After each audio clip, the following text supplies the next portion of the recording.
언제부터 피부에 문제가 생겼을까요? 처음에 아기 태어나고 음. 병원에 갔는데 분유 변비가 있대요. 병원에서 주는 분유를 먹는데 변비가 네. 오더라고요. 네네네. 그 소아과 가가지고 아이가 병원을 못 본다고 하니까 그럼 분유를 순한 걸로 바꿔보라고 그래가지고 그때 분유를 바꿨어요. 일반 분유를 먹었어요? 네, 일반 분유 먹으니까 이제 또 장염이 왔다고 그래가지고 급하게 입원을 해가지고 또 입원 치료 받고, 그러면 그때는 피부는 문제가 없었나요?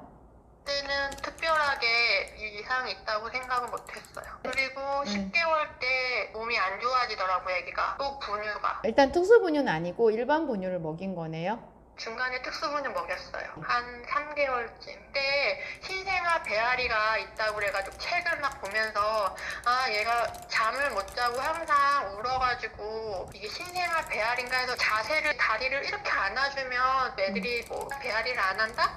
그렇게 했는데 또 안 돼가지고 병원 갔더니 특수분유를 먹여야 되는 아이라고 하더라고요. 전에 특수분유를 먹여야 된다고 해서 특수분유를 한 2, 3개월 먹였어요. 그러다가 이 10개월쯤 되니까 그냥 일반 분유 먹이셔도 된다고 해서 그렇게 했는데 안 좋아진 거예요. 일반 분유만 먹였을 때. 어떻게 안 좋아졌어요? 배를 계속 아파요. 울어요. 그러면 이제 선생님이 사냥 분유로 갈아타 보시는 게 어떠세요? 그렇게 얘기하셔가지고 10개월 때부터 분유 끊을 때까지는 그냥 사냥 분유만 먹이기 시작했어요. 그거 먹였더니 안 울어요? 그거 먹으니까 얘 조금 잠잠해지더라고요. 근데 어찌됐든 그때부터 뭐 이유식을 또 하는 단계여가지고 네. 이식하는데 계속 피부에 올라오기 시작하는 거예요. 그 안 좋을 때는 어떻게 약을 섞거나 했나요? 아니면 그냥 네. 버티셨나요? 아니요. 그냥 소아과 무조건 달려갔어요. 소아과 달려가면 그 리도맥스 많이 처방해 주시고요. 어릴 때부터 리도맥스 꾸준히 발랐다고 했는데 바르는 정도가 양이 어느 정도 됐을까요? 아기 때는 증상이 나타날 때마다 발라줬어요. 이렇게 쭉 가다가 어린이집 가면서 아토피가 싹 들어가더라고요. 5살 때 되니까 네. 또 장염이 왔는데 배가 아프니까 그냥 혈변을 계속 보는 거예요. 그래서 그냥- 검사를 해보셨나요? 네, 그랬더니 그게 노로바이러스인데 이 아이가 좀 특이하다고 그랬어요. 내시경까지 다 했거든요. 정확하게 하기 위해서 내시경까지 했지만 네. 결과는 노로바이러스인데 이 혈변까지 본다는 건 드문 케이스다라고 말씀하시고 퇴원을 했어요. 작년 왔을 때 당시 피부는 어땠어요? 그때 그냥 건조하기만 했던 것 같아요. 그 다음에는요? 그 다음에 학교 들어가면서 접히는 부분이 발생하기 시작했어요.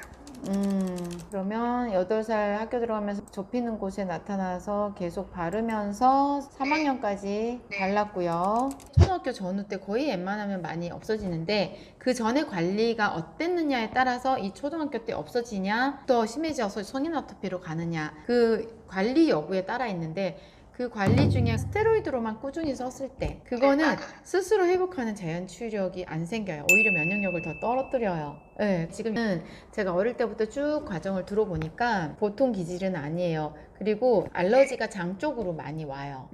제가 봤을 때는 그 증상으로 인해서 알러지가 일어나기도 하고 또 혈변도 보고 이렇게 설사를 하거나 변비가 생기거나 하지만 결국 이 알레르기 반응이 피부로 오면 아토피, 코로 오면 비염, 눈으로 오면 결막염, 기관지로 오면 기관지염 뭐 이렇게 되잖아요. 근데 장으로도 오거든요. 네. 그래서 이 아이가 우유 알러지가 있고요. 네, 그때 검사했을 때 있다고 나왔어요. 근데 검사는 참고로만 할 수 있어요. 검사에서 안 나왔는데 내가 직접 먹였을 때 반응 오는 것도 있거든요. 그 반대의 경우도 있고요. 근데 어릴 때부터 이렇게 일반 분유를 먹으면서 장염도 오고 배앓이도 하고 하는 걸 보니까 이 알레르기가 장이 튼튼하지도 않을 뿐더러 장에 영향을 미쳤었다 보니까 계속 아이가 배도 아파하고 중간에는 혈변도 보고 막 이랬던 것 같거든요. 우유 알러지가 있다 보니까 그랬던 증상들로 저는 다 보여져요. 근데 그때는 알 수가 없어요. 의사도 몰라요.